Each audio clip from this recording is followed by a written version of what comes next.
मित्रांनो, mechanical, automobile, automation and robotics किंवा robotics and automation आपला M3 चा जो पेपर आहे हा बॅकलॉगचा आहे.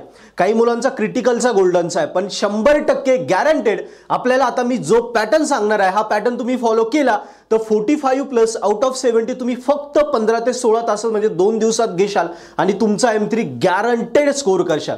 मित्रांनो, मोस्ट IMP जे फिक्स पेपरला येणार आहे तेच आता मी सांगणार आहे, कारण एवढं मोठं पुस्तक आहे त्याच्यातनं एवढं आता करण्यात वेळ नाही. आपल्याला ठराविकच पाहिजे की कुठल्या युनिटमधनं काय करायला पाहिजे, कशावर प्रश्न येतो आणि काय सोडायला पाहिजे हे तुम्हाला कळायला पाहिजे. आणि तोच पॅटर्न मी इथे डिस्कस करणार आहे, जेणेकरून M3चं टेन्शन सोडून द्या. हा तुमचा M3चा लास्ट अटेम्प्ट असेल मेकॅनिकलचा, ही मी तुम्हाला 100% गॅरंटी देईल.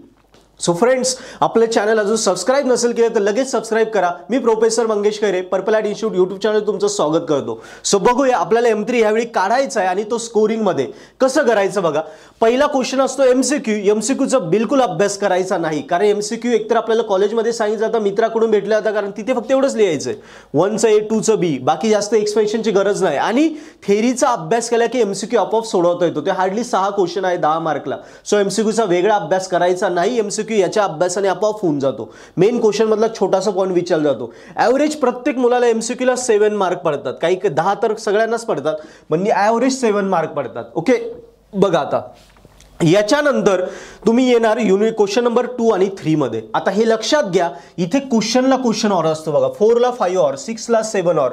म्हणजे काय असतं, M3 मध्ये क्वेश्चनला क्वेश्चन ऑर असतो. सो तुम्ही क्वेश्चन नंबर 2 घेतला तर 2 पूर्ण सोडवा, 3 सोडवता तुम्हाला येणार नाही, तो ऑरला जाईल. किंवा 3 घेतला, 3 पूर्ण सोडवा, 2 तुम्हाला सोडवता येणार नाही, तो ऑरला जातो. तो क्वेश्चनला क्वेश्चन ऑर असतो. मुलं काय करतात, 2 मधला AB आणि 3 मधला C असं सोडवता. असं चालत नाही, हे क्लिअर करून घ्या. स्पेसिफिकली DSYच्या मुलांनी ते पहिलं क्लिअर करून घ्या. आता बघा, क्वेश्चन नंबर 2 आणि 3 मध्ये काय करायचं, हा आहे युनिट नंबर 3 स्टॅटिस्टिक्स. स्टॅटिस्टिक मध्ये एकूण आपल्याला 10 पॉइंट्स आहे, सगळे मीन, मीडियन, मोड वगैरे सगळे आपण काउंट केले तर 10 पॉइंट त्यांच्यावर प्रश्न येतात. पण 10 पैकी तुम्हाला फक्त इथे मी 5च पॉइंट दिले. 5 पॉइंट डायरेक्ट स्किप करून द्या.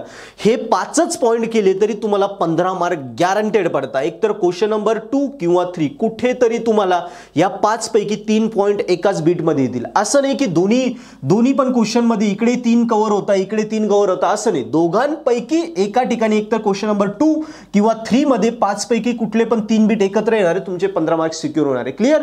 सो ऑप्टिमाइज स्टडी करायचं, सगळं नाही. त्यातलं काय इम्पॉर्टंट आहे जे फिक्स येणार आहे, कारण 10चे 10 पॉइंट करून 15 मार्क पडताय आणि 5 पॉइंट करून 15 मार्क पडताय, तर 5 पॉइंट करूनच 15 पाडा ना. ते बाकीचे 5 करण्यात वेळ कशाला घालवतो, ते ऑरला जाणार आहे. सो बघा, स्टॅटिस्टिक मध्ये कोरिलेशन, रिग्रेशन या दोघांपैकी एक फिक्स क्वेश्चन असेल, त्याला जोडून मोमेंटचा एक फिक्स क्वेश्चन असेल. या दोघांपैकी एक 5 मार्क, हा 5 आणि 5 10, आणि या दोघांपैकी एक 5. सो 15, असे 15 मार्क तुम्हाला एका क्वेश्चन मध्ये फिक्स अटेम्प्ट होतील.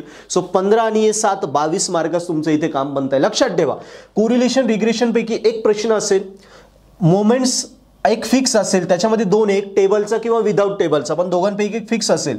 आणि लीस्ट स्क्वेअर मेथड आणि इक्वेशन दोघांपैकी एक असेल. सो 5 15 मार्क फिक्स होता. याच्यानंतर आपण क्वेश्चन 2 3 नंतर येतो 4 5 ला. 4 5 मध्ये 3च बीट करा, कारण ह्या 4 बीट करा, कारण याच्यामध्ये पण खूप प्रोबॅबिलिटी आहे. आपला युनिट नंबर 5 याच्यामध्ये पण खूप व्हरायटी आहे, खूप म्हणजे खूप व्हरायटी आहे. सब कोर्स टाइप्स, मेन टाइप्स असे काउंट केले जवळजवळ 8 टाइप्स आहे. यस. सो बाकीचे जे आहे, जसं हायपोथेसिस आहे, टेस्ट वगैरे त्यावरचे चाय स्क्वेअर डिस्ट्रीब्युशन, ते सगळे मी स्किप केले. यस. कंडिशनल, प्रोबॅबिलिटी वगैरे सगळे स्किप केले. फक्त मेन 4च टाइप्स तुम्हाला दिले, जिथे तू आपले 15 मार्क सिक्युअर होता. सो तुम्ही अभ्यास करताना फक्त या 4 टाइप्सवरचेच प्रॉब्लेम करा, बाकीचे 4 टाइप स्किप करा. Binomial distribution, poison distribution, normal distribution आणि कार्ड्स, डाईस, बॉल्स याच्यावरचे प्रॉब्लेम्स, एवढ्याच गोष्टी करा तरी तुमचे 15 मार्क इथे एकदम 100% सिक्युअर होता. सो हे 15 आणि 15 30 आणि 7 37.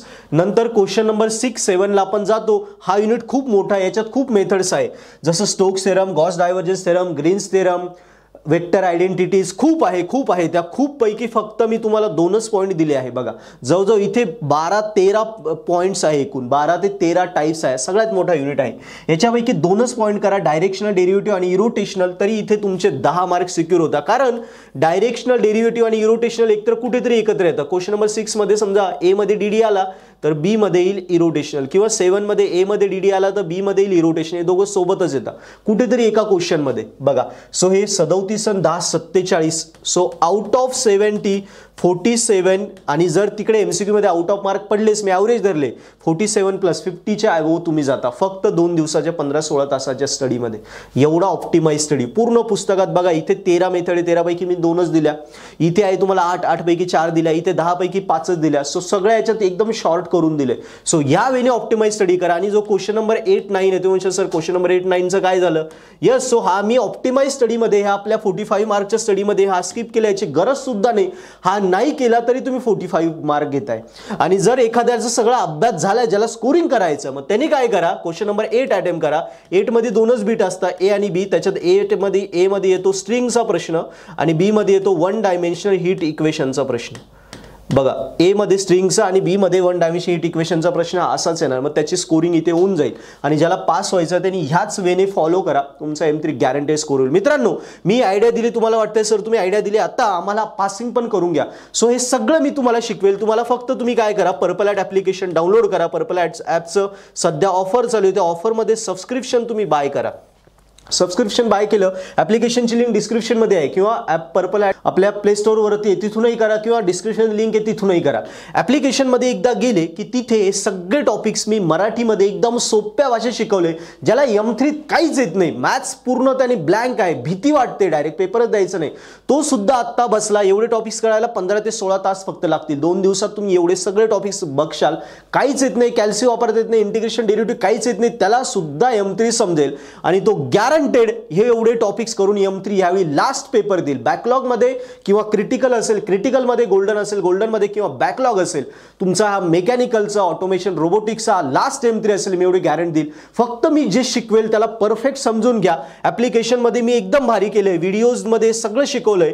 व्हिडिओच्या सोबत तुम्हाला लगेच नोट्स दिल्या. नोट्स मध्ये सगळे प्रॉब्लेमचे एक्स्ट्रा प्रॉब्लेम प्रॅक्टिसला पण आहे. आणि त्याच्यानंतर हे अभ्यास झाल्यानंतर आपल्याला काय लागतं, IMP क्वेश्चन, ते सुद्धा तिथे देऊन दिले. आणि प्लस आपण अभ्यास केलाय, पण आता प्रश्नपत्रिका सोडवल्याशिवाय आपल्याला आयडिया क्लिअर नाही होणार, माझं काय चुकतंय काय नाही. सो 1 नाही 2 नाही, प्रिव्हियस 4 क्वेश्चन पेपर मी डायरेक्ट सॉल्व्ह करून दिले. आणि आपल्याला माहिती प्रिव्हियस इयरचे प्रश्न भरपूर रिपीट होता.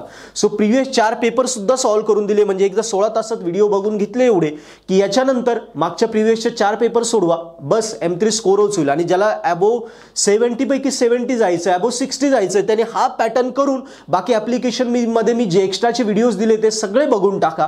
गॅरंटेड तुमचा M3 हा लास्ट एक्झाम असेल. सो मित्रांनो, नक्की आपलं पर्पल ॲट ॲप्लिकेशन सबस्क्रिप्शन घ्या, बिंदास राहा. M3 येत नाही, M3 हा लास्ट एक्झाम असेल, तुम्ही स्कोर करा. येस, सो अजून काही डिटेल लागली तर कॉन्टॅक्ट करा. पण पर्पल ॲट ॲप्लिकेशन नक्की तुम्हाला फायदा होईल, हे लक्षात ठेवा आणि M3 स्कोर करा. थँक्यू.